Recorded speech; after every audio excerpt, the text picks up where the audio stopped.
2010 সালের পর পশ্চিমবঙ্গে জারি সমস্ত ওবিসি সার্টিফিকেট বাতিল করল কলকাতা হাইকোর্ট। 2024 সালে 22 মে এই গুরুত্বপূর্ণ রায় ঘোষণা করে আদালত জানিয়েছে যে এই সময়ের মধ্যে জারি করা প্রায় 5 লক্ষাধিক ওবিসি সার্টিফিকেট চাকরি বা শিক্ষাক্ষেত্রে জন্য ব্যবহার করা যাবে না। এই রায়ে 2010 সাল থেকে 2012 সালের মধ্যে 42টি শ্রেণীকে ওবিসি হিসেবে শ্রেণীবদ্ধ করা হয় এবং ওবিসিদের এ এবং বি বিভাগে উপশ্রেণীবিন্যাস সংক্রান্ত রাজ্যের নির্বাহী আদেশগুলিও বাতিল করা হয়েছে। এই রায় রাজ্যের রাজনীতি ও সমাজে ব্যাপক প্রভাব ফেলবে।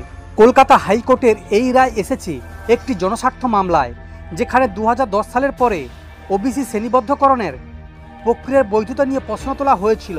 আদালতের বিচারপতিদ্বয় জানিয়েছে যে ওবিসি তালিকায় যুক্ত 77টি সম্প্রদায়ের মধ্যে অধিকাংশই সংখ্যাগরিষ্ঠ ধর্মীয় শ্রেণীর অন্তর্ভুক্ত ছিল।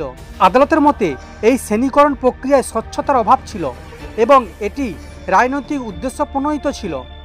ফলে 2010 সালের পর জারি করা সমস্ত ওবিসি সার্টিফিকেট বাতিল করা হয়েছে। তবে 2010 সালের আগে যারা ওবিসি তালিকায় ছিলেন তাদের সার্টিফিকেট বৈধ থাকবে।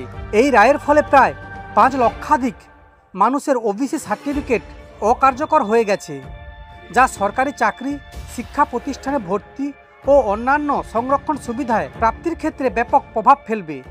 যে সমস্ত ছাত্রছাত্রী ও চাকরি প্রার্থীরা এই সার্টিফিকেটের মাধ্যমে সংরক্ষণের সুবিধা নিয়েছিলেন তাদের ভবিষ্যৎ এখন অনিশ্চিত।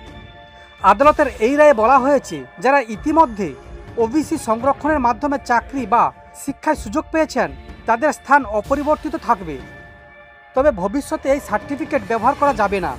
রায় ঘোষণার পর পশ্চিমবঙ্গের মুখ্যমন্ত্রী মমতা বন্দ্যোপাধ্যায় তীব্র প্রতিক্রিয়া জানিয়েছেন। তিনি বলেছেন, আমি এই রায় মানি না, এটি গ্রহণযোগ্য নয়, আমরা এর বিরুদ্ধে সুপ্রিম কোর্টে আপিল করব। তিনি অভিযোগ করেছেন যে এই রায় রাজনৈতিক উদ্দেশ্য প্রণোদিত। তৃণমূল কংগ্রেস সরকার 2011 সালে ক্ষমতায় আসার পর থেকে ওবিসি তালিকায় বেশ কিছু সম্প্রদায়কে যুক্ত করেছিলেন, যা এখন বাতিল হয়েছে। বিজেপি নেতারা এই রায়কে স্বাগত জানিয়েছেন। তারা দাবি করেছেন যে তৃণমূল সরকার ওবিসি তালিকায় অযোগ্য সম্প্রদায়কে যুক্ত করে ভোট ব্যাংক তৈরি করার চেষ্টা করেছিল।